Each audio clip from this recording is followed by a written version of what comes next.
Hey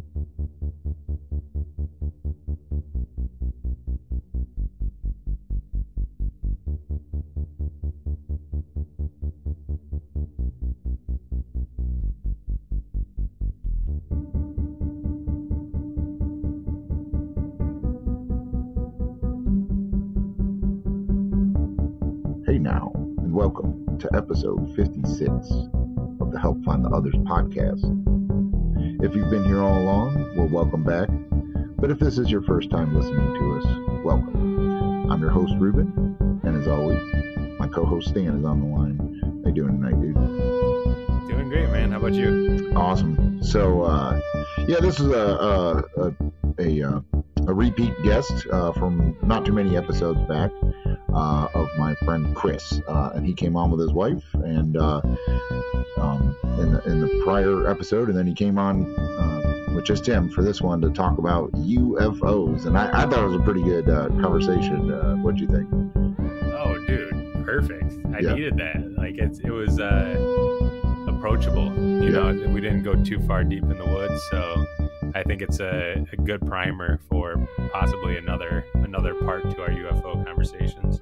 Yeah, it's definitely a big rabbit hole to go down, and I was thinking about it too, and for all the weird stuff we've talked about on this podcast, it's actually one thing we really haven't talked about as far as weird woo-woo stuff that's out there, and but it is a big interest of mine. Like I'm really interested in space, and I'm really interested in just all the stories and stuff of extraterrestrial contact. So I hope everyone enjoys this, and I hope we get a good reception from it. So without further ado, I hope you guys enjoy Chris.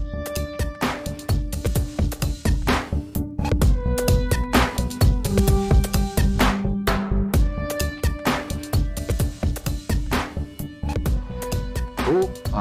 Well, thanks, Chris, for coming back on. It's been a little bit of, tag trying to get you on. We've been trying for a couple of weeks, but I'm glad it finally worked out. Yeah, definitely. Yeah. So last time you were on, if no one's seen that episode, Chris came on with his wife, Maria, and they are friends of mine. And we talked about all sorts of metaphysical healing kind of work in that episode, so definitely check it out. But Chris, I wanted to have you back on to talk about another mutual interest that you and I have in UFOs and extraterrestrial life and stuff like that. So we it's hard to tackle that subject without talking about the military. And you were in the military, and I believe you had a UFO encounter during that time, but why don't you give us a little background, for what branch of the military you were in, and how long, and just lead us up to talking about UFOs. Sure. Yeah, that's a good start. Normally, when people start talking about this topic, the first question that come up is like, credentials, like who is this guy, and great, that's a nice anecdote, but why do I believe him over anybody else? And it's not to say that you have to believe me, but I'd like to think that I fall within that category of rational, logical, educated, people who had an encounter that they can't explain otherwise. So I was in the Navy. I was an officer, a Naval Flight Officer. So flight officers are not the pilots, but we're the guys in the back running the mission, weapon systems, radios, mission commander, that kind of stuff. So still did quite a bit of flying. And between the years 2007 and 2011, I did a lot of deployments out to the Middle East, and obviously we had two different efforts underway in that region at the time to support. So the plane that I flew on, it's an EP-3, which is a large old 4-engine prop plane that is strictly reconnaissance surveillance aircraft. So it's a passive aircraft. We didn't carry weapons or anything like that. We just fly around, you know, surveilling and reconnaissancing, to put it simple. And so, um, one of the one of the sensors that we have on board the aircraft is a camera, and it's a fairly robust camera with multiple different field of views. Um, so you could see, like you would be looking out the window, it's just daylight, color.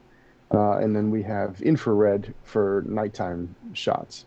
Um, and the infrared spectrum shows up as black and white and shades of gray, depending on how hot an object gets.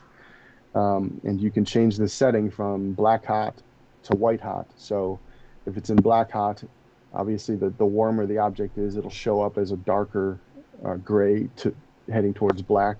If it's white hot, it's the exact opposite. Everything that's hot glows white. So just a kind of frame of reference.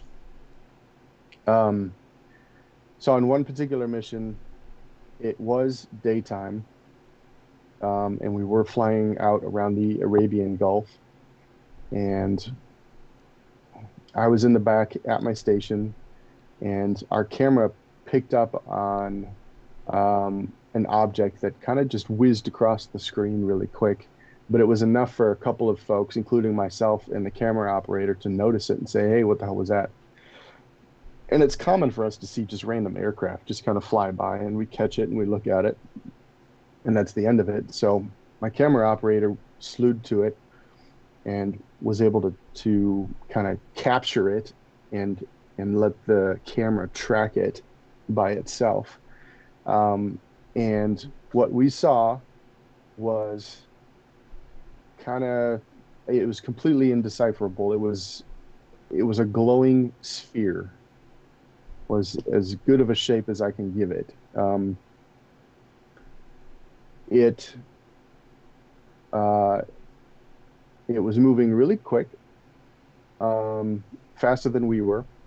It was hard to judge the size because we didn't really have a frame of reference, as far as like altitude or anything else around it to kind of relate it to. So we couldn't get a good feel of size, but I'd say it was about the size of a car, probably not much bigger than that. Um, so it was spherical. And obviously, normally, if you're looking for aircraft, you're looking for wings, you're looking for the tail section, you're looking for markings on the body, weapon stores underneath, that kind of thing, to help identify what it might be or which country it comes from. Well, this had absolutely no discernible markings or characteristics whatsoever, other than it was just round. And so the other really strange thing was that normally an aircraft will give off a very hot exhaust gas, regardless of the time it's using. There's some sort of hot exhaust gas coming out from behind it, and on the infrared camera, it leaves a big wake of hot gases that you can watch, kind of like a cloud. Well, this gave off no exhaust whatsoever, but the object was glowing cold, which is also extremely unusual, especially for something that might be like metallic in nature. If it's out there in the middle of the day, under the sun, that thing's going to be hot. It's going to be soaking up the rays. But this was glowing very, very cold, and I had, I had to check myself, and this is kind of where that logic and ration come in. Is I'm not a sensationalist. I don't, even though at the time I believed in extraterrestrials, I believed in UFOs and that whole phenomenon, I still had to do my due diligence when looking at this thing and say, okay, no, you got to go down the list and ask yourself, what are you really looking at? Because you don't want to jump to conclusions. So I had the rest of the crew come up and look at the video, and I had the camera operator switch from black hot to white hot again, and confirm that what we were looking at was just this glowing orb that was really cold and moving at a really high rate of speed. And everybody confirmed it. So obviously I wasn't crazy. And the other thing too, usually a common argument that arises when you see things from an aircraft or when you're in a vehicle is, oh, that was just the sun reflecting off your window. Like you were just looking at a sun flare or something like that. Well, we thought about that too. We even triangulated where the sun was at that particular time and realized that there was no way that this was just a reflection of our aircraft. Um, so we went through that whole motion of, asking ourselves the logical questions and the common sense stuff, and we ruled everything out, and really could not explain it. Um, this thing ended up leaving the airspace at the same rate of speed, so it didn't speed up while we were watching it, um, but it didn't really need to because it was moving, and we got. And I'd say we probably got 2 to 3 minutes worth of usable video of it and recorded it. And one of my jobs is to collect the information, compile it into a report at the end of the mission, and go back and submit the report, which gets disseminated to the local commanders, and they read it for any important information. So I get back to our home base, and I'm typing up this report, and I realize I really don't have any other choice. If I decide to report this at all, I really don't have any other choice but to write it up as a UFO. Mm-hmm. And so that's what I did. I put it in my report, and when we got back to the classified spaces where our offices were, I mean, it got a lot of chuckles. They were like, "Are you really going to report a UFO?" And then they laughed at me until I showed them the video, and they couldn't explain it either. Mm-hmm. So it is what it is. Now, unfortunately, or maybe fortunately, that's where the story ends, because I didn't get any guys in black suits visiting me the next day or anything like that. I had zero feedback on the report whatsoever. Nobody commented on it or mentioned it after that, and that was the end of it. But I'll never forget it. It's very similar to the video, which I'm sure you guys have seen, that was just unclassified and released not too long ago. I believe it was also Navy footage. This was from one of the F-18 fighters off a carrier. I think it's Navy. I could be lying. And it's the same thing, black and white footage. You see the craft in front of them. This one was a little more dynamic, though, because they were chasing it, essentially, trying to keep it on camera. And this thing was outmaneuvering them. And then you've got the pilot commentary on the video as well, talking about it and describing it and realizing that it's unlike any aircraft they've ever seen. So it looked very similar to that. So when that footage got released and came out, I felt a little vindicated. Like I said, I knew what I saw, but the problem was, I didn't know what it was. I couldn't identify it, and that's really where the story ended. So having more video come out after the fact it felt pretty good. Yeah. And yeah, I mean, I saw the video that was released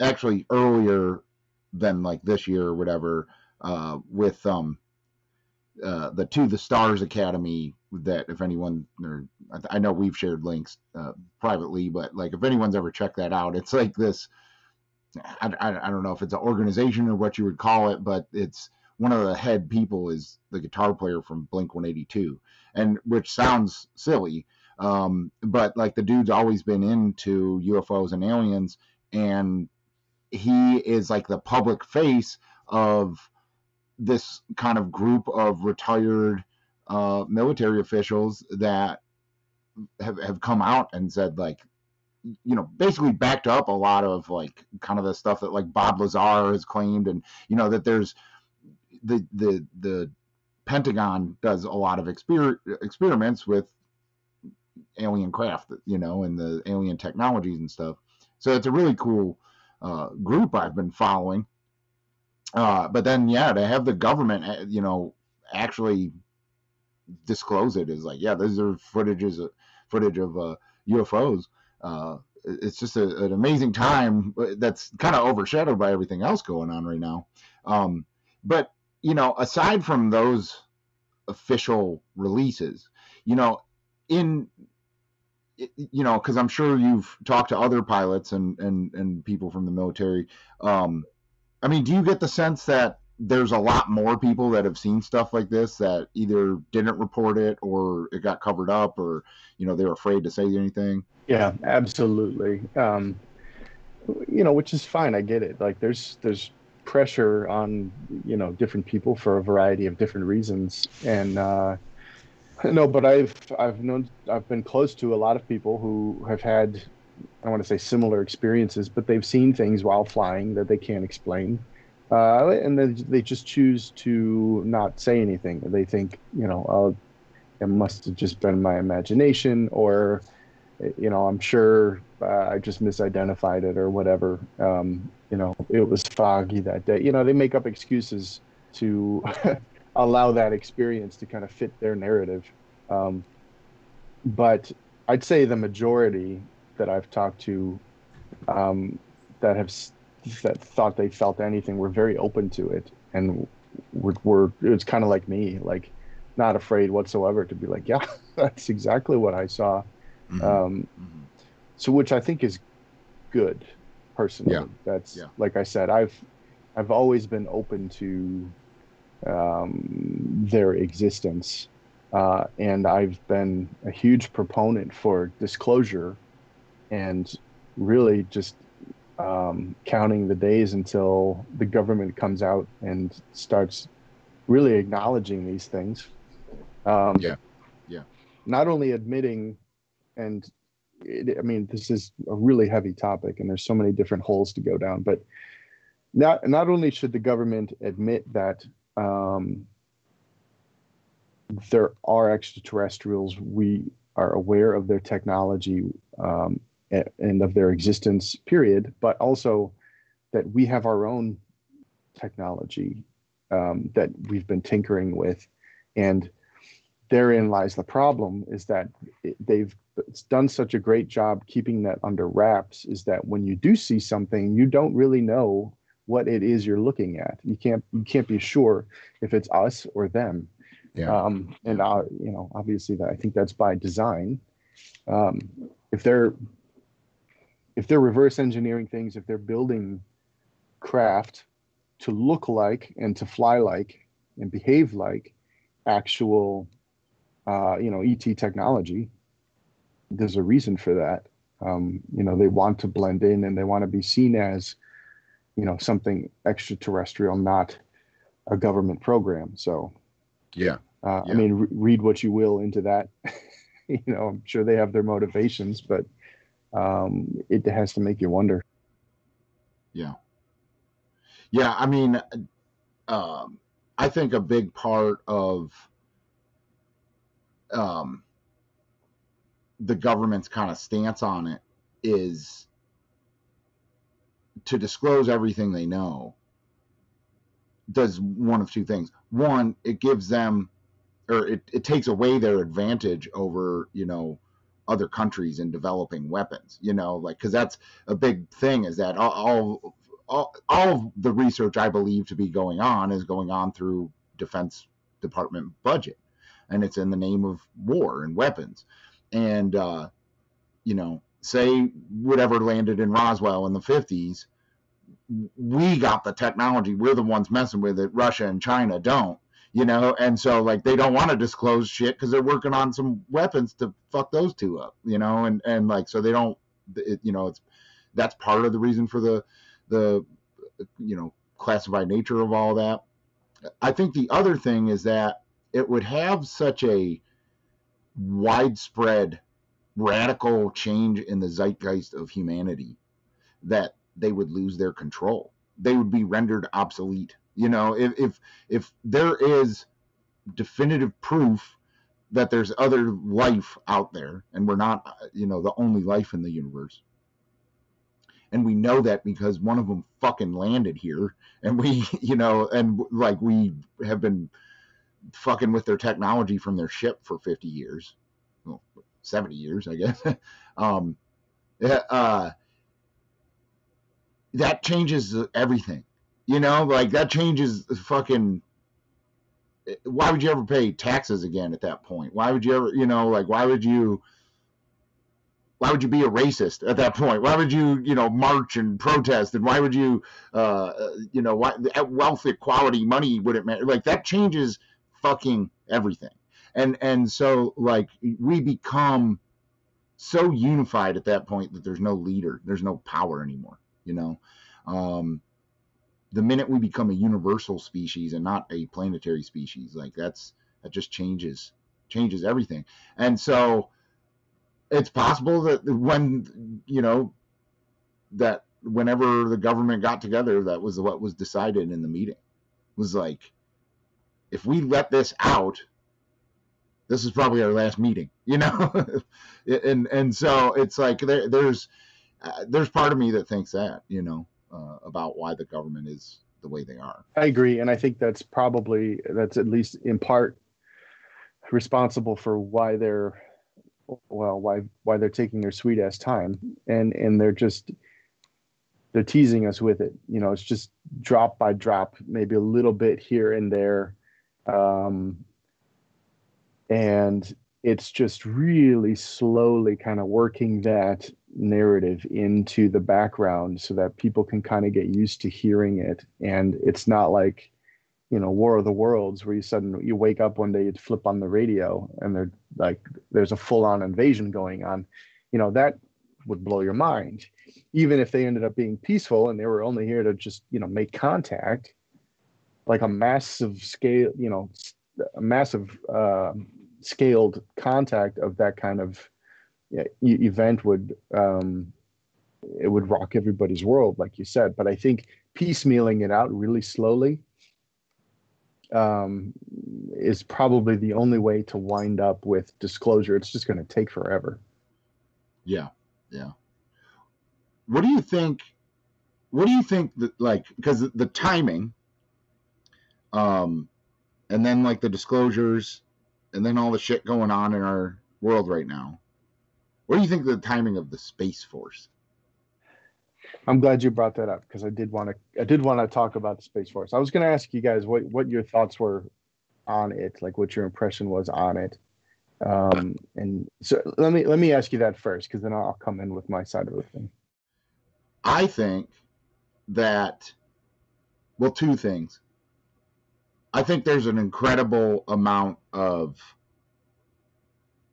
want from like industry to be able to harvest minerals from like the moon or asteroids, whatever. And so there's a lot of and the tourism aspect of going to space. And so that's why you see SpaceX and the stuff Elon Musk is doing, and Bezos too. I think there's a book that came out called The Barons of Space. I heard someone on a podcast talking about it. I'm going to get that book, but I think it talks about a lot of the stuff. But that it's there's a drive from private industry to move the if we can't live on other planets, to be able to profit off of stuff in space. And there's part of me that thinks, and especially why this is happening under our current president, who is a business first president, is that the government doesn't, they want to have a piece of that action. I think a lot of it is financially driven, I guess, is, in short, what I meant by that. But I also think it goes back to what I was saying about they don't want Russia and China to have an edge on them, and I think it's possible that all governments have had UFO or extraterrestrial encounters with stuff landing in Siberia or wherever. I mean, China and Russia are big ass countries. I'm sure they've had plenty of close encounters and stuff as we do in America. And it's just that they're trying to be, if there's going to be some sort of war going on in space, we want to have a force up there, and that kind of thing. And I think it's all, anti-Russia, anti-China stuff. um and it's probably a mixture of both. It's for uh violent defensive actions as well as profiteering. Yeah, Yep, I can see think that. I haven't really thought of it in the extraterrestrial sense. I've only thought of it in the like mining minerals or diamonds, or an asteroid could come by that's created of diamond, or a Yeah, large part of it's gold. Finding a way yeah, to harvest that, whether that be bringing that into our atmosphere or doing it out there in the space. So I think it's kind of part of that, but I also think it's just because it's an uncharted area. So I hmm, think it kind of came about when like Elon Musk was getting really serious with all of his technology, and I think that it shocked the government due to the lack of funding with NASA. That like, whoa, we're at the forefront. We didn't know that we had this brain power right now, and now that we do, we can't allow somebody to create another civilization on another planet with their own rules, right? So I think it's yeah, kind of like what we've always done with history, which is conquering things, and it's like the next thing to conquer, right? yeah, Those are great points, and I could easily see them all being a factor. Um, but what's interesting, and I held this back on purpose. What's interesting is not many people realize that the Space Force, excuse me, has actually been around since 1982. hmm, It was established as a sub organization to the Air Force. It was called the Air Force Space Command, and they've been around since 1982. It wasn't until I forget the month, but it was in 2019 when Trump decided to kind of pull it out from underneath the Air Force's umbrella and create a sixth branch of the military specifically for space. So it's not a new organization, but it's got new shiny digs, and now all of a sudden it's in the news and everybody's aware of it. Um, so so there's that, and the need for, I mean, everybody loves conspiracy theories, and so the minute you see Space Force, you're thinking, oh my God, this is like the military needs to go to space because they're worried about hostile, aliens. And again, that's the sensationalism, and there may come a point in time where uh, they're going to feed you that narrative to try and scare you for something else. But threats from space do not solely include, uh, and again, potentially uh, aliens or ETs. Um, Humans have plenty of space-based weapons and hardware that could easily be a problem for countries who aren't paying attention. yeah, And I mean, um, satellites, you could do all sorts of things with the satellites that are up there. You could spy on people. You can launch things from satellites. You've got EMPs and stuff. EMPs, exactly. And even, like land-based um, cruise missiles, I think I might use that term wrong. The land-based missiles that'll launch, they'll go up into the upper atmosphere and then they'll kind of cruise for a little bit and then they'll come down on their potential target.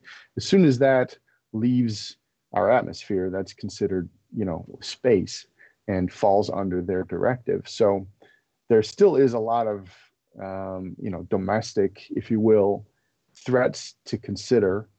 Um, and like you mentioned, Elon is launching at record pace, and every time he sends a rocket up, he's releasing like 500 or 1,000 of his little satellites, and Hmm. he's trying to create this giant, grid around the Earth of all of his satellites, to supposedly provide, Wi-Fi, anywhere in the world, you would have connection to his Wi-Fi.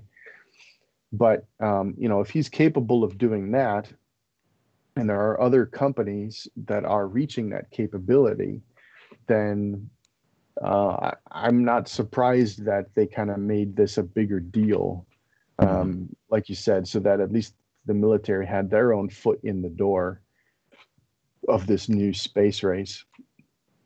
Now, all that aside, I think it's fucking amazing. I love the fact that not only is it privatized now, and we're routinely sending, rockets from U.S. soil to space, but that, like you said, NASA, hasn't really been the forefront of much for, the better part of a decade.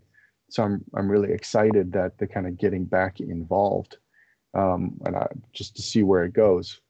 Now, this is the government we're talking about. I'm sure it's not all going to be, pretty, but Yeah. It's still interesting because I like that we're exploring that area. Yeah. I guess one thing, that sucks about it being upfront and there's a flag for it and, and everything, and people talk about it. There's a friggin' Netflix show about it and, whatever, is that all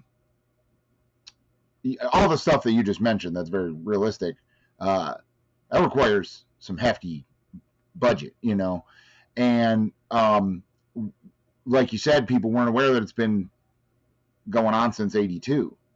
Nobody was like, cut their fucking budget, like whatever, to where now it's going to be hard to like, their budget's going to be a lot more out there and transparent than it probably was for, all that time before now. So, I mean, I think that's something that, and it's a meme almost, where it's like, I think it, like, I'm like you, I think it's cool. I think it's awesome. I think it's, definitely for whatever the directive is of, moving our focus towards space, it's good, whether it's for nefarious reasons or not. Like, that's where we need to be exploring, and so, but that's what's going to suck is like, I fully support increasing that budget as much as we can. And because of the meme and the, anti-Trump like kind of stuff that people will be like, oh, freaking Space Force, oh, they're increasing the budget to the Space Force. That's fucking wasteful spending. It's like, no, I think like that's, we should have unlimited budgets for governments and private industry to explore and research space, And so let me field this one to you. What if this is, and again, because this has been around for 38 years, and before that, there was probably another organization that was around. What if all of this is just another way to help feed the disclosure movement? Yeah. Hey, we know that there are numerous civilizations other than our own that are out there flying around checking us out. What if we've reached the point where we want to disclose that, or they want to reach out to us and make contact kind of on a global scale? Well, what better way to help that along than to have all this pomp and circumstance surrounding this new branch of the military that immediately becomes kind of a running joke for, I don't know why. Like, NASA was never a joke, but all of a sudden you've got Space Force and everybody's laughing at it. Like you said, there's a Netflix show which happened really quickly, and it's all humor. Mm-hmm. You look at the flag of the Space Force, and it resembles what Starfleet Command's badge from yeah. Star Trek. It's almost as if they kind of wanted it to become this lighthearted meme right off the bat, because then people don't pay too much attention to it. They don't take it too seriously. Yeah. They laugh at it. They're like, oh, yeah, Space Force. Yeah, great move, Trump. In the meantime, they're paving the way. They're opening the doors, so to speak, to kind of get that narrative flowing in your head that, hey, we're back in space. We're exploring again.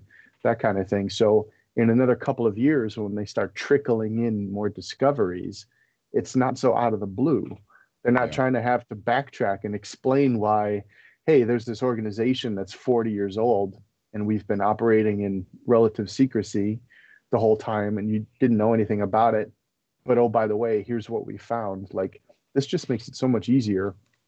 And again, you've got a Netflix comedy show about it. It just, you could almost go out with full disclosure and not worry about world chaos, like, or panic, because the majority of people are just going to laugh at you.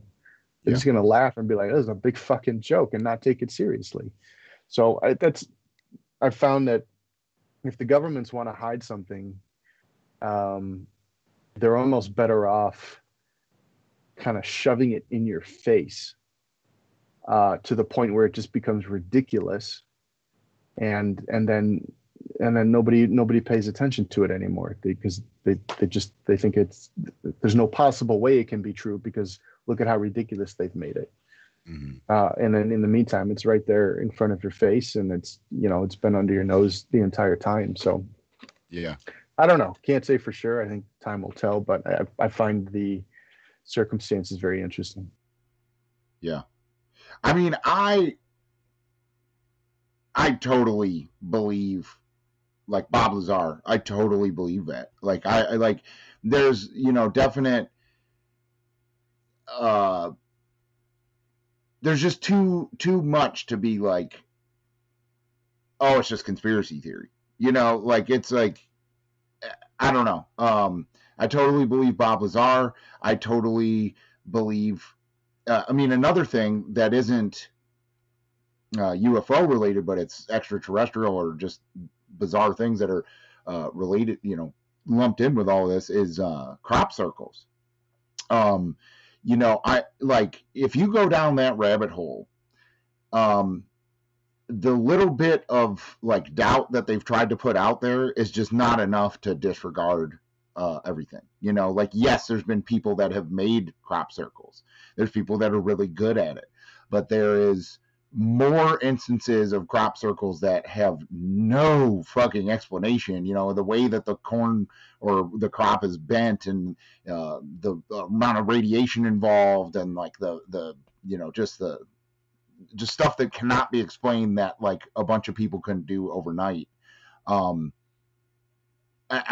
think that's all related. I think like, and I think it goes back to like, we've been in contact. Like, it's not a question of if, it's a question of when. Because like, I just believe almost all of it. I definitely look at it with there's a lot of footage where I'm like, I don't know, that could be something, or that could be, there's an explanation to it. But the stuff that has no explanation, I think that it's, the government and the media are in on that kind of, like you said, making it, because they can't explain it, because they may be afraid of it, they just make it seem kind of ridiculous. And then they make up scenarios where it's like, with crop circles, for instance, like,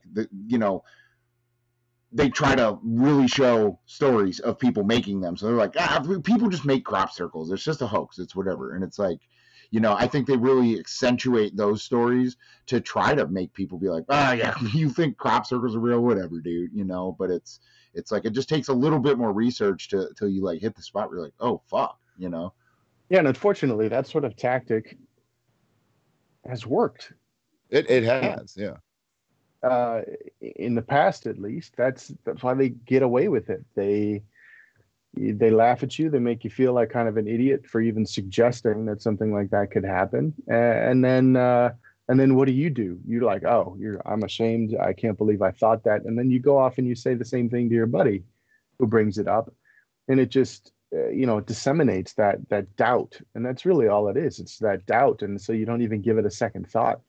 Yeah. And so you just kind of keep your eyes closed or look the other direction. And in the meantime, it's either the government or the military or whoever might be involved is getting away with it. But I think the tables are turning because people aren't buying it. And I'm not just talking ET stuff or UFO stuff, I'm talking just kind of in general.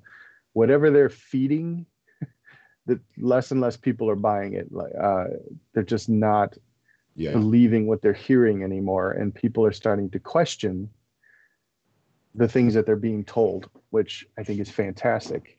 Yeah. And so, you know, like you mentioned, Bob Lazar, you know, there's a few different documentaries out about him. A couple of them are very good. You know, here's a guy that came out, what was it, 30 something years ago? I don't even remember exactly what date, saying that, hey, I work at Area 51. Here's what I saw. Here's what I did. Here's what I know. It just kind of blew the doors off of it. Well, it got some traction back then, and then it just kind of went silent.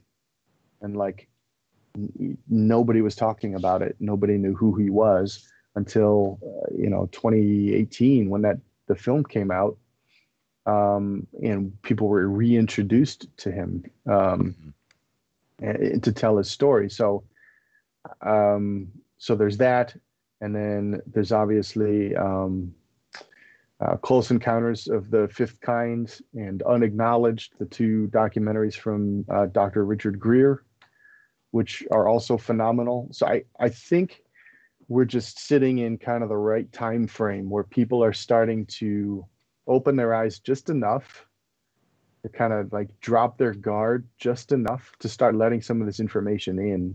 Mm-hmm. And even if they don't wake up the next day and going, oh yeah, I'm a hardcore believer, just planting that seed is enough to get people to start waking up to the fact that there may be more going on here than meets the eye. Yeah, I think that's an area that crosses over with like the psychedelic world and the people that believe in extraterrestrials that have contacted us, is that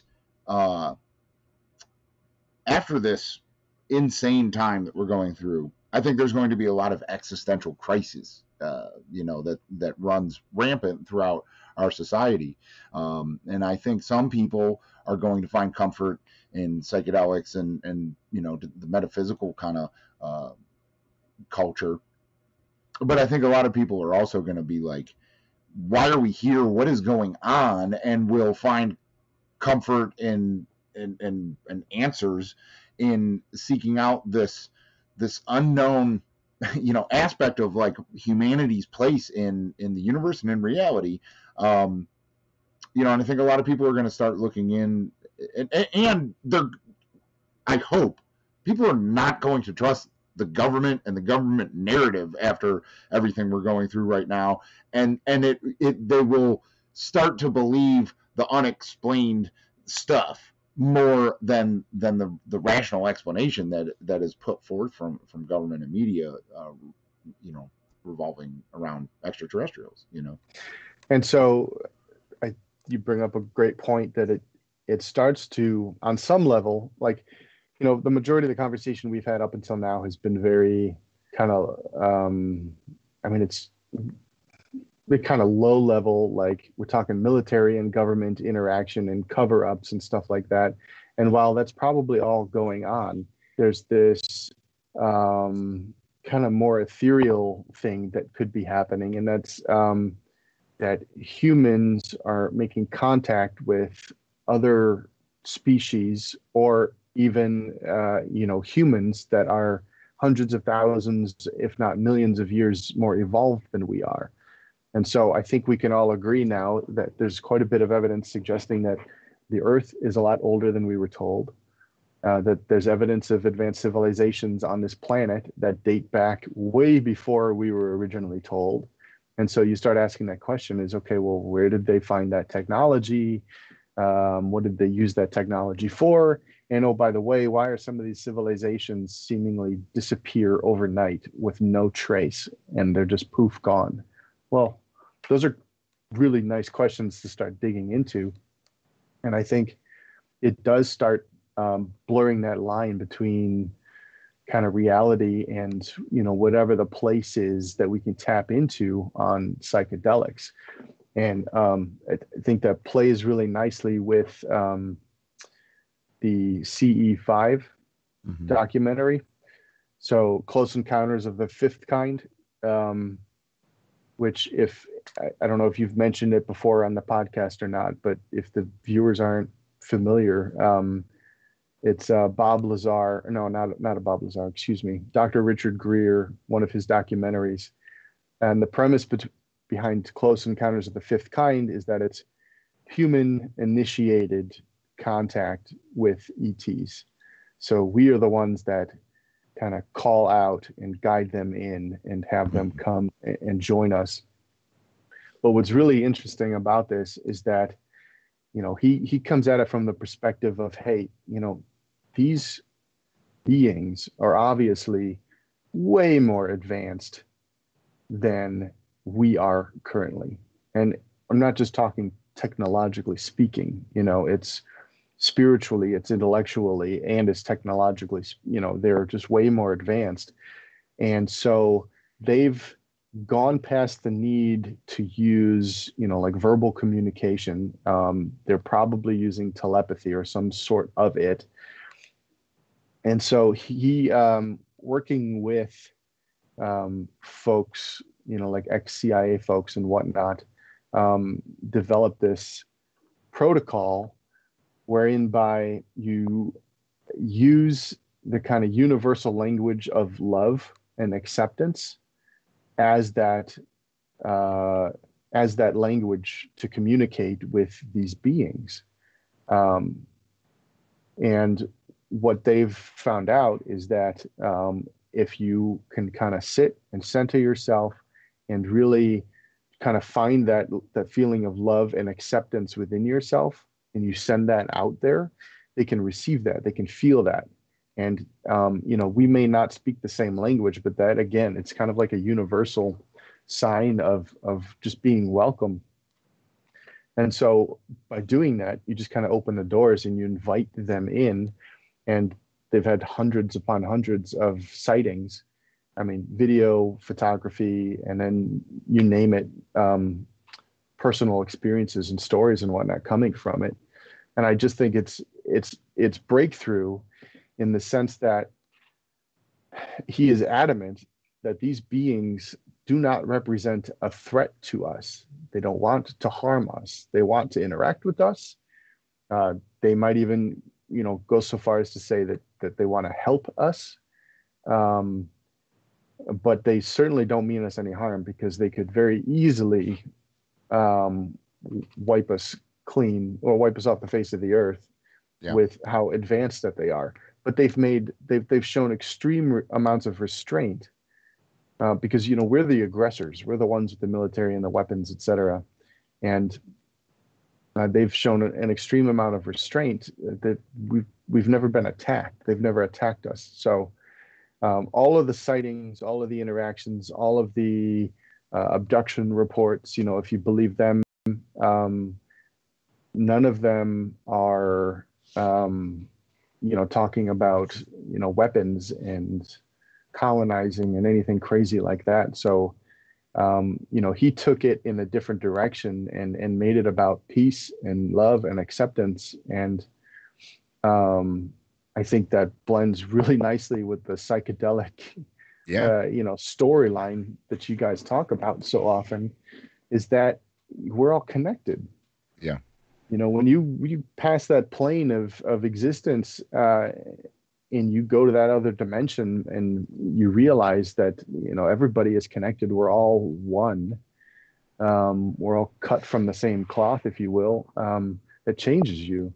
Yeah. And I think looking at things through kind of those lenses, as opposed to the fear and the threat mongering, is the way to go. So I know you I think both of you guys watched the documentary. I'd Hmm. love to hear your. Yeah, I did. You saw it too, Stan. Did what did you think of it? Before I get into that, I wanted to ask you, Chris, if you've tried the protocol at all. Yes, I have. Yeah, and so therein lies my second uh, UFO encounter. Although this one, I hesitate to call it a UFO.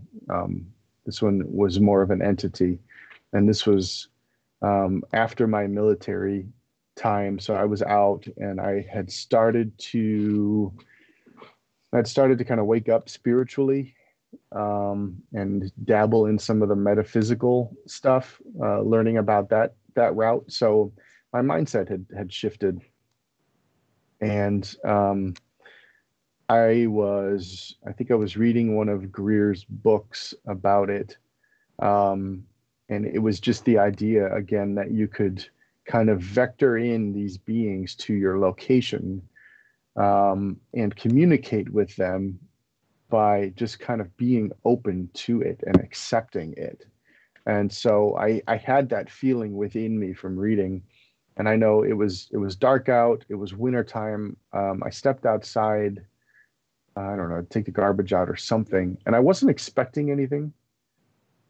Um, but I felt something, just like a poke, like, hey, look up. So I looked up, and um, a white light blinked at me twice, and it was larger than a star, um, smaller than the sun or moon. It was like a really really big white dot that turned on for about a full second, off for a full second, back on for another second, and then back off. It was very, um, what's the word? Um, it was purposeful. And again, going back to my credentials, um, I know what aircraft look like at day or night. I know what aircraft navigation lights look like. I know the difference between a satellite that you see in the sky flying overhead at night and a shooting star and a meteor, etc. I know all of these things. So these things run through my brain. What the fuck could that have been? And I don't have uh, any other option to in any other way to decide what it is. But what's more than that is that when I saw that, I just got a feeling of, it was like a hi, like hello, we see you, like a welcoming, friendly, like wave across the street that you would, shoot a buddy. And so, as silly as it seems, I waved and I said, hi, I see you too. And that was it. But it was the feeling inside. It was the feeling inside of me that really sold it. I wasn't just relying on my eyes and what my eyes saw. They spoke to me, uh, emotionally through my spirit. And I felt that. So, Hmm. um, and, at the time, I hadn't yet dived into any psychic or mediumship work or whatever, but fast forward a few years when I was starting to learn how to differentiate between my own thoughts and thoughts that were coming to me from spirit, as I got the same type of sensation. You can feel the difference between what is your thoughts and what you are being given, the information you're being given. And it felt like that. Hmm. So, anyway, Yeah. that's my second story. And so, yeah, I would say, while it wasn't exactly what the CE5 protocol calls for, because they've got a few specific steps that they recommend doing to kind of increase your chances, it was kind of on the heel of me reading a book about it, and reading about that particular topic that led me to have that experience. So I would say, yeah, close enough. Hmm. Yeah, no, that's amazing, dude. I kind of figured that you've tried something similar, so I wanted to make sure I asked. But I love the movie. I hadn't had something about UFOs presented to me that good. Like it wasn't. I've never seen anything that well animated or that well presented and displayed, and ideas with visualizations with it. So I loved all of it. The thing that really hooked me though was like the video footage of um, the blinking lights in the sky when he would shine the laser out and they would be blinking back. And I couldn't think of a way to replicate that, like, because they occurred at like the official CE5 events, right? So I'm like, okay, they could have just put somebody out there or whatever and beamed the light back or whatever when the time was right. But I couldn't figure out a way that could be possible due to the area, unless he like has a Dr. Greer satellite with a massive laser on it. I don't want to think that. Yeah. But the coolest part about it for me was how he applied the idea of manifesting the existence of whatever. Like they all sat in a group, triangulated their position, and said like, "We're here," like show, kind of like a show yourself type thing, but in a welcoming way. And I've always had ideas about manifesting, and I've always tried to, ever since I've been using psychedelics, I've really tried to hone in on a very positive mindset no matter what's happening or what's going on, because I believe in manifesting. So seeing the random number generator thing that they did, test that they did, like it further confirmed my beliefs in the ability to manifest things. So like that's the thing that took me away. Yeah, kind of along the same vein as, we're all one, we're all connected. It's that Exactly. really we're all energy. Yeah. We're a physical being, but that's because our particular vibration of our bodies is, we're solidified right now. But you increase that vibration and we're no longer solid. And then you keep increasing it. Guess what? We're still energy, but now we're some, material that we can't even recognize. So, and that energy is instantaneous. It's not limited to our known physics, laws of physics, speed of light, that sort of thing. It's not limited to that. Energy can be anywhere at any time, whether it's, around this planet or in a completely different solar system. So, and manifesting plays into that. It's setting that intent, setting that energy that's within you or within the group of people that you're around, sending that out, and the beings that operate at that frequency level pick that up. It's like a radio burst or a television station or a flare. It pops up, and if I were them, I'd probably be interested too, because that means that, hey, that anthill called Earth over there, well, those ants are starting to wake up and get a little more curious. So let's go check on them. Mm-hmm. Yeah. Yeah. I mean, and the other part of it that really helped confirm my manifesting beliefs was the final conclusion that he had about, or I should say, final argument he had about the certain percentage of people thinking and syncing up the same way can create a globe's worth of change, right? So like I thought that was really cool, but I think it was like 20% or maybe even less than that.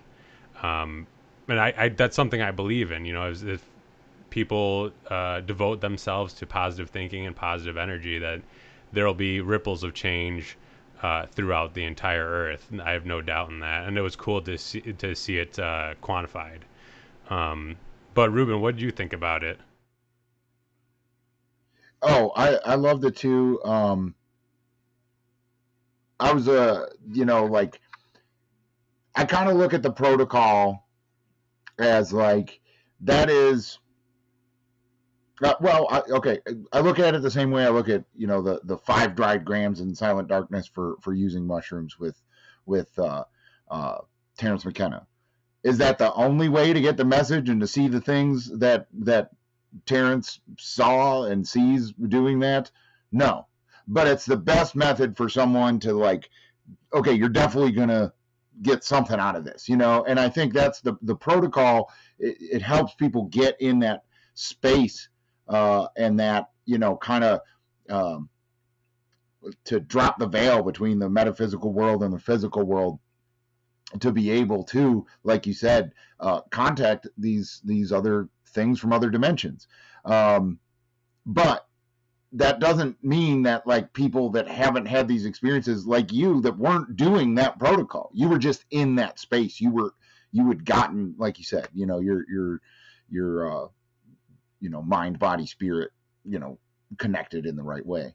And so that's why, I kind of, that movie kind of tied a lot of ideas in together for me. Like that a lot of the unexplainable stuff, whether you want to call it ghosts or spirit guides or demons or whatever, any metaphysical entity encounter of any kind that we have put some term on that makes it either religious or whatever, they're all the same thing. They're all extraterrestrial. They're all like us, or they're all stories of us encountering something that is not of this earth or not of this dimension, and we've put all these labels and like categories on it, but it's all the same fucking thing. And it honestly, like the biggest like kind of thought that I had inspired from that movie is that Earth, and specifically human consciousness and human life and the human lifetime, is a farm for spirit. And that, there's two things that we know exist in the universe, and that is matter and energy. But the third thing that science considers to be, something that we can't observe, and it's probably nothing, it's probably just electrical configurations in our brain and whatever, is spirit, our soul, But I think that's a third component of the universe, is our soul and our spirit. And that it's possible that is not created in supernovas and all the stuff that creates everything else in the universe, that is created through life, and that we are a farm for that, and that there is some other dimensional being, something that exists in 4D or 5D, or something that we cannot really see. And when we interact with them, it shows up as something blurry or a light or, a feeling. And that they're just checking in on their crop, And like you said, the ones that have very strong spirit, a very strong soul that resonates out into the universe, not just, not just living and impacting what's around them, but being a beacon in the universe, are more likely to have contact. Because we're like, yeah, like you said, look at that ant hill over there. That one ant, that one's really fucking contacting us, It's one reason, to bring it back to like the UFOs, that I really believe in Area 51, because all of those reports happened after we created an atom bomb and blew it up, a couple, 100 miles or whatever away from where the Area 51 is and where the craft landed. It's like, that's how the universe works, is beacons. And that can be a radioactive blast, that can be a radio signal, it can be a laser, or it can be, strengthening how much your spirit and your soul resonates with love. And that's what I got from that movie. Now, I've not tried the protocol. I want to meet up with a group that's going to try to do it, for sure. I definitely want to do that. I'm still a cheapo and don't want to pay for the app. That kind of is contradictory of everything I just said, I guess. But still, I haven't done that, but I've joined their Facebook group, and I probably will, either up in New York or down here, do a group thing sometime, even if I don't see anything. I think that that it would be an interesting experience, and probably meet some pretty, cool people. Now, I will say, I wanted to mention, like, my only real, like, unexplainable UFO experience that I had was kind of similar to yours, where it was just like, I'd never seen anything my whole life, but I've kind of always been into it, And I've always been into space movies, sci-fi movies, and stuff like that. So it's like, I've definitely always, that part of me that like wants to see something has always been there. But I think the like kind of real strength and spirit, has always kind of been lacking until recent years. And I think maybe it was last summer or 2 summers ago. I was up at my place in New York with some friends of ours, and like they brought their kids up, and we went up with our kids, and there was dogs there and everything, and it was just a really good weekend, really nice weather, and we had made a fire, and we were just drinking and smoking weed. Like we weren't tripping or nothing, and we were like sitting around the fire, and we were talking about how awesome the land is up there, and just talking about like what we would want to do to like, turn it into a business and share it with people or whatever, and make it a camp and all this stuff. We were just like, it was just really like overwhelming, like love for like the land and just like our circle of people and our friends and our kids and dogs and everything, it was just this like really heartful moment. And my friends were talking, and also like the friends that they were, the wife of my friend is my wife's like one of her best friends, and they met at camp, and they've been friends ever since. And they were like in 5th grade or something like that. They've been friends ever since. So like we were talking about making it a camp. We were just like in love with this land and camp and all this stuff. It was just a really touching moment.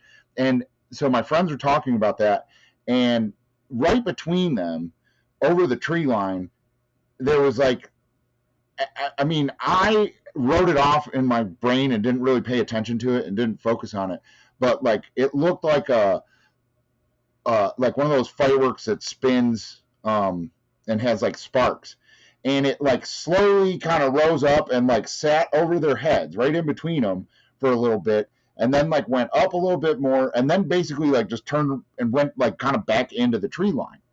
And I wrote it off as like, and this is like probably 1 a.m. too, and I was like, oh, someone was shooting off fireworks. That's just what I thought. And I didn't bring it up to anyone, I didn't say like, hey, check that out, so like maybe my wife would have saw it out of the corner of her eye, but for other than that, it was just like me that saw it, and it wasn't like bright enough that it lit up the sky to where everyone turned around or anything like that.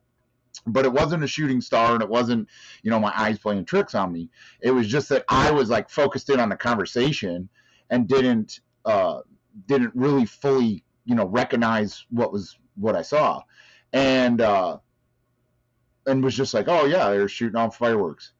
And then I was like laying, or maybe it was the next day or something like that, and I was like, wait a minute. Like, and you've been up to our land. There's like, this would have been in the middle of the woods, in the middle of the night, someone shooting off some weird firework I've never seen, and like, so I was like, wait a minute, that wasn't that. And I was like, what if maybe it was a flare, like someone shot off a flare gun. And I was like, again, middle of the woods, a flare like lights up the sky, like lights up, everything, like everyone would have seen that. And like, there's no rational explanation for what that is, other than some weird comet or asteroid or something like that coming into the atmosphere. But like, I've seen lots of videos. Nothing's ever looked like this, And so, but that's what that movie made me think of, is like, okay, that explains why maybe that was some sort of contact that I had. I was in this like really moment of like, this place is awesome, this time is awesome, like these people, everything's great. And it was like a sign from those other dimensional beings of like, you're right, this is fucking awesome, like chase this, you're in the right place. Everybody's hearts were singing. So I mean, You guys were probably just lit up, just like really bright. And they were like, ooh, what the hell's going on here?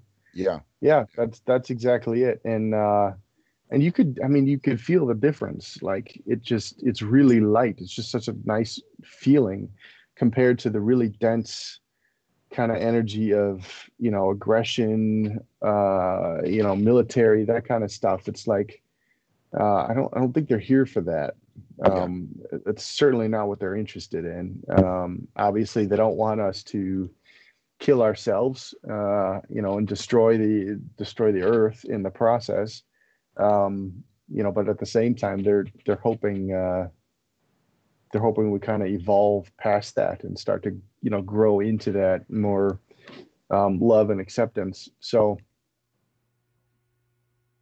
well, I think that's the thing, is that to be an intergalactic species, like to be one of the, and like I forgot what is it.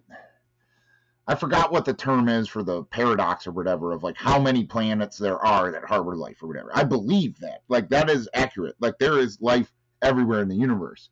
And it's just that everything on the 3D scale is so far away that like if you don't overcome your 3D boundaries, like you just kind of fucking the earth just girdles itself, the population, the civilization, you know, it's like you don't get off the rock if you don't figure out the other dimensional stuff. And that's what meditation and yoga and you know, Reiki and all these like metaphysical things, that's what they're getting at, is like shifting your consciousness to a different frame of reference or dimension or whatever you want to call it. But just that's how the galaxies and that's how the universe communicates. That's how all the life in the universe communicates, because you can't just send a ship there. Like it doesn't work that way, you know. I mean, unless we get into like physics and wormholes and stuff like that. But you know, for the most part, it's like your body is isolated, but your soul and your consciousness doesn't have to be. And I think that's what all this stuff is kind of approaching. Is these are the contacts between or the interactions between our consciousness and our spirit with these other dimensional beings. Yep, I'd agree. And you have to imagine too that, I mean, just look at the humans on Earth and how diverse we are. Imagine how diverse beings, I'll just use the word beings, are, you know, galactically across the universe. Mm-hmm. So the fact that we see, you know, like flying craft that look like it's, you know, metallic, you know, spinning discs, cigar-shaped crafts, things like that. It just, there's a wide variety of what look to be like physically, you know, physical material, hardware built to fly. And then it extends all the way to, you know, like orbs, blinking lights, you know, like little fluttery red lights and stuff like that. There's a huge variety of beings that are out there, and they all have their different levels of technology. They all exist on slightly different levels, or different dimensions rather. So I think it's important not to try and fit them into a box. Obviously, you've got the quintessential, you know, the grays, right? The little short gray aliens with the huge big black eyes. You know, it's just one race of being that you know doesn't currently live here on Earth, and they can show themselves in a variety of different ways. You know, some of them might have to use wormholes and you know, gravity type manipulating machines in order to travel around and beat the laws of physics. And then the other ones just travel at the speed of thought. Like that's all it is. It's just pure consciousness, like just energy consciousness. And all they have to do is just think and they're there. Yeah. So I think they, like you said earlier, it's all the same stuff. It's all the same. And Earth is just one of the playgrounds that exist for those beings to come and hang out. Yeah. Well, and so that's another topic I wanted to talk about, is like imagine the biological diversity on just this planet and expand that to, you know, like, and what I mean by that is like, think about the difference in look and physical characteristics and social component of an ant, like you said, and us. That's pretty fucking diverse. That's a wide range of difference if you break down all the components of those two species and expand that out to the entire universe. And on top of that, like, we find crazy shit on this planet that we didn't think was possible all the damn time if you look into like extremophiles and stuff like that. And so if you expand that out to other planets, other galaxies, other, you know, dimensions, like, there's no way we can explain we can have a rational explanation for what they should look like, what they could look like, what they do look like. Like there has just got to be so much unexplainable, an infinite amount of diversity in the universe. And so I had a teacher in college named Dr. Hazel Barton, and I recommend anyone like kind of look up her interviews and stuff like that. She's been on like all these different science shows, and you know, in National Geographic magazine, stuff like that. Like she's like a rock star fucking professor. And she only taught at my school for like a couple years that I was there. And I took an anatomy and physiology class with her. And I was that like lame old dude going to school that like, because I didn't talk to many of the like people in my class because they were all 10 years younger than me. Like I talked to the teachers after class, you know, like I didn't want to like expand on stuff and get them off track while we were in class. But if they had a minute, like I talked to all my professors after. And I definitely wanted to talk to her because I had seen her on TV, like, you know, before that. I was like, oh shit, that's my teacher, you know? And like she was such a rock star. When they built the new science center at my college, they told her, like, you have a blank check for your lab. Anything you want. Because they wanted her there so that every time like she was on a History Channel show or anything, that it would say Northern Kentucky University. It was free advertising to have her on staff. But anyway, her work is with extremophiles, going into caves and underwater hot vents, the lava vents and stuff like that, and finding new species in places that were not discovered yet. And so I was talking to her, and she was basically telling me like, yeah, I'm glad you're talking to me because like I hate having to teach this class. Like anatomy and physiology, like biology 100 level, or well, I think it was like 300 level. But anyway, like just kind of bachelor's level anatomy and physiology class. She was like, I hate this. This is not, you know, I don't want to teach a class like this. I want to teach the labs I teach.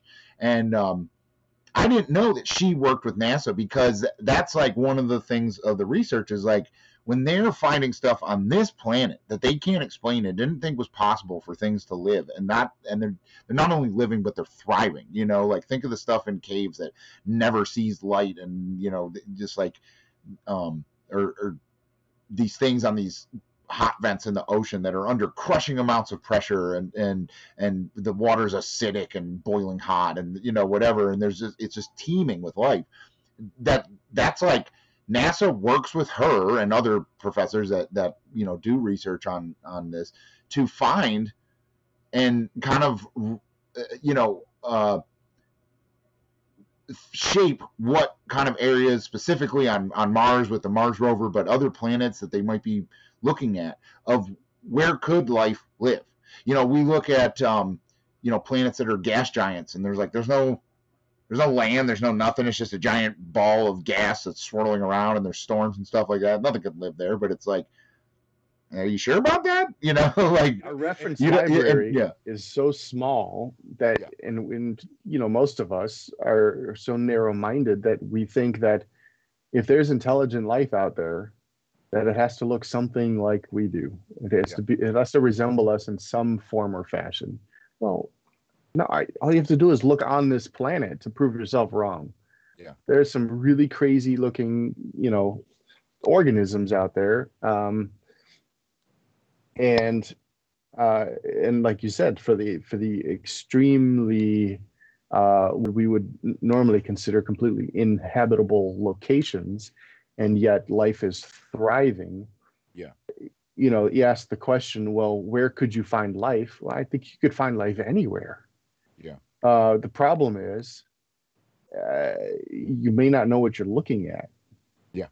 I guess that would be my take, is like, on Mars, like, so they're looking for water, they're looking for temperatures to be ideal and that sort of thing. Well, that's what we need as humans. You know, you could theoretically look anywhere and find life because life adapts. And, you know, there's plenty of, like I said, there's plenty of examples that are right here on this planet. I think that's awesome that you had a chance to interact with somebody like that. Yeah, and the other thing she said that was crazy to think about was like, that she was like, we will probably find life on another planet, whether it's Mars or whatever, before we find all the life that is in the ocean here. That's how little we know just about what's underwater here. Like, we don't know anything. We have not seen 10% of it. And so it's like, and that, yeah, extrapolate that out to the universe. It's like, well, we definitely haven't seen anything for that. And even on Mars, we've had a couple go-karts driving around there for a couple of years. Like, I don't think we can close the book and say there isn't life on Mars, like, and it's possible that everything is subterranean there, that, they had a climate change that happened to the point where they're like, we got to go underground, boys, and like, and that's just where it's been for as long as we've been looking at it.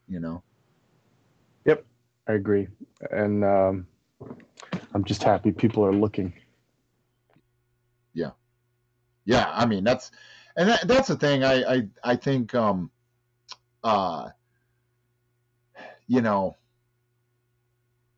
there's so much of it that is a joke, like we said, like Men in Black, the movie, and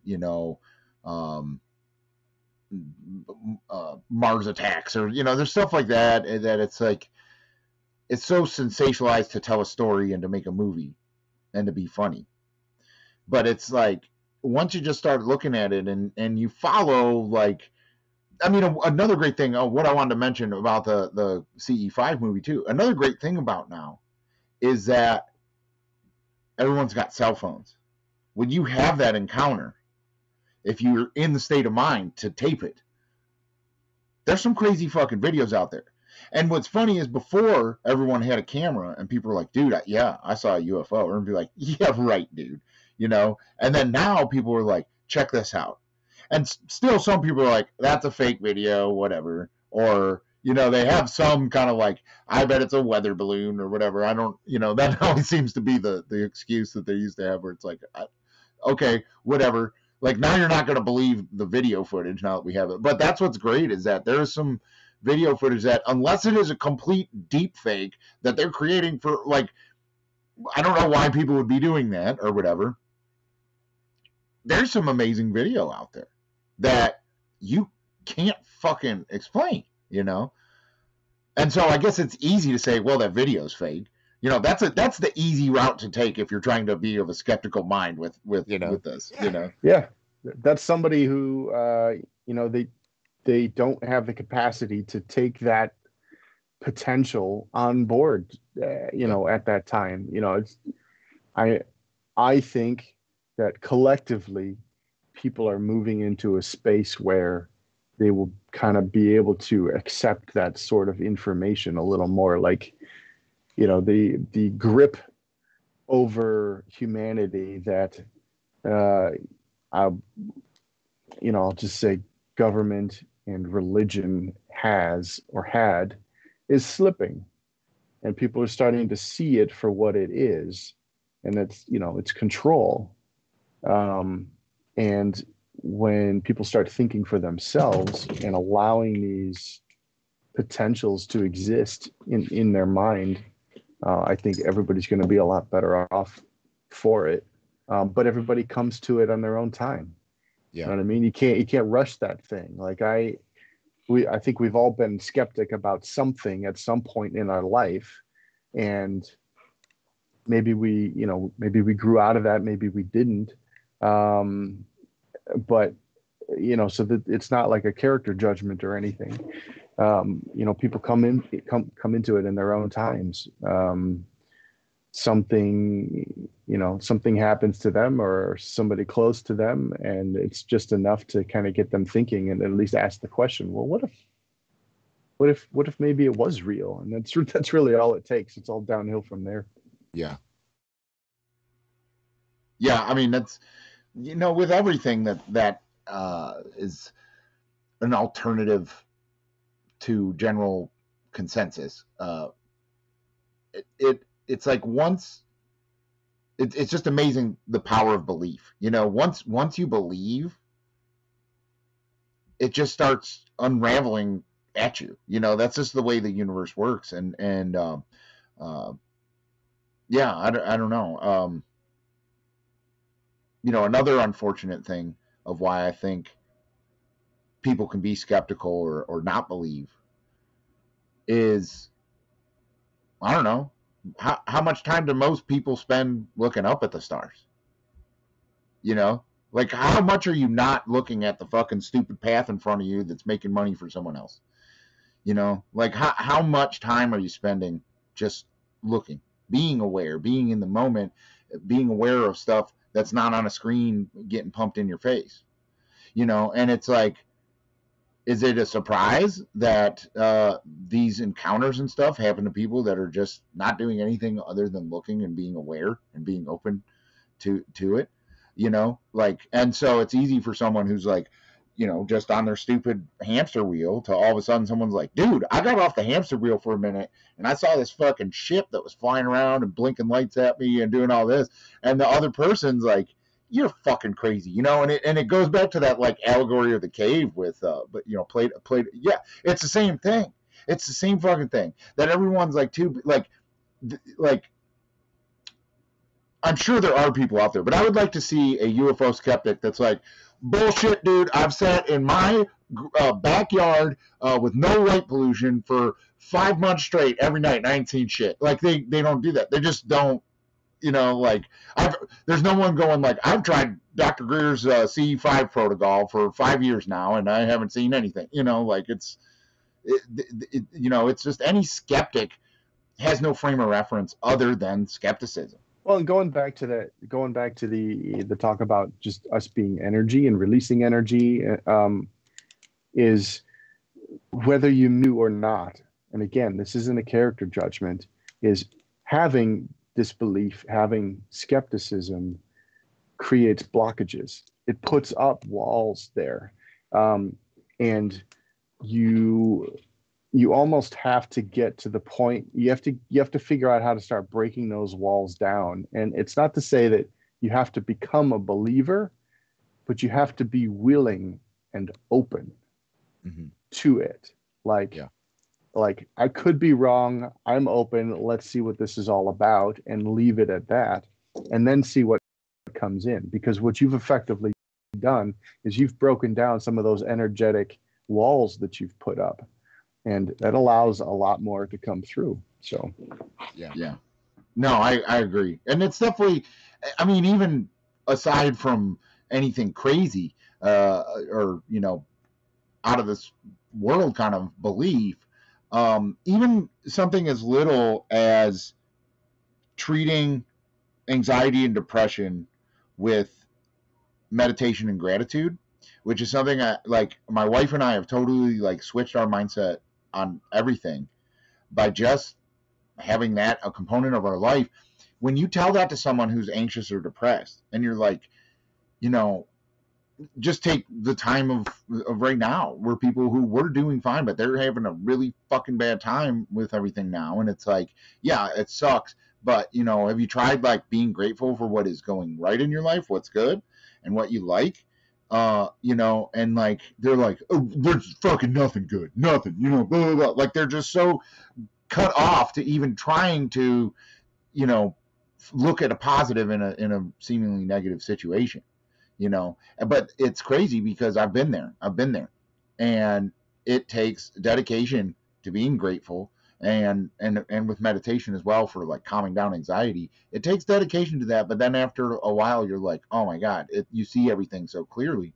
And that's the same thing. That's the belief and taking out blockages, you know. And so I totally believe that you can just expand that as far as you want into being able to call in UFOs, you know, like it's the same energy, you know. Yeah. Yep. Like falling, they don't stop. Yeah. No.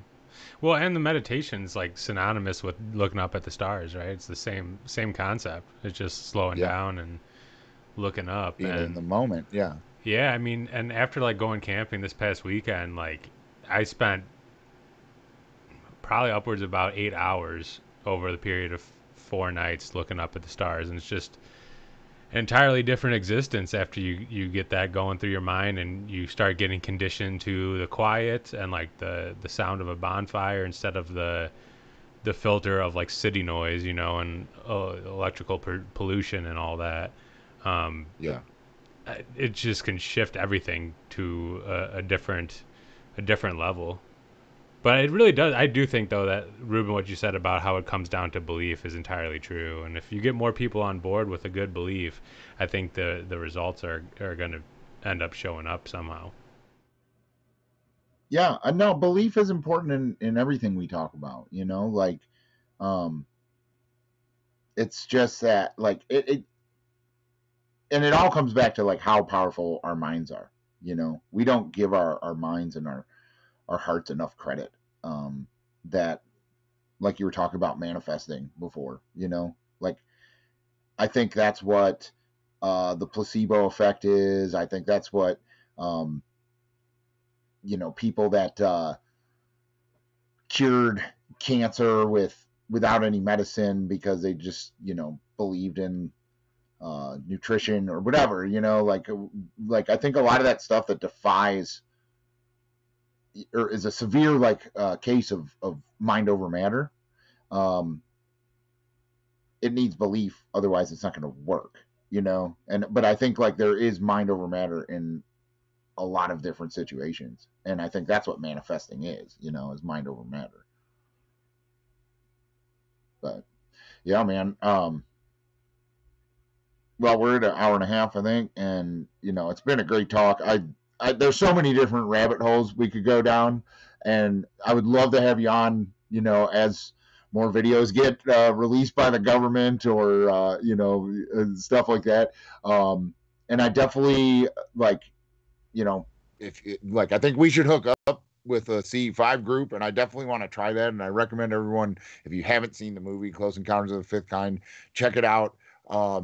And look into the communities that are trying to get together to have these group initiated experiences.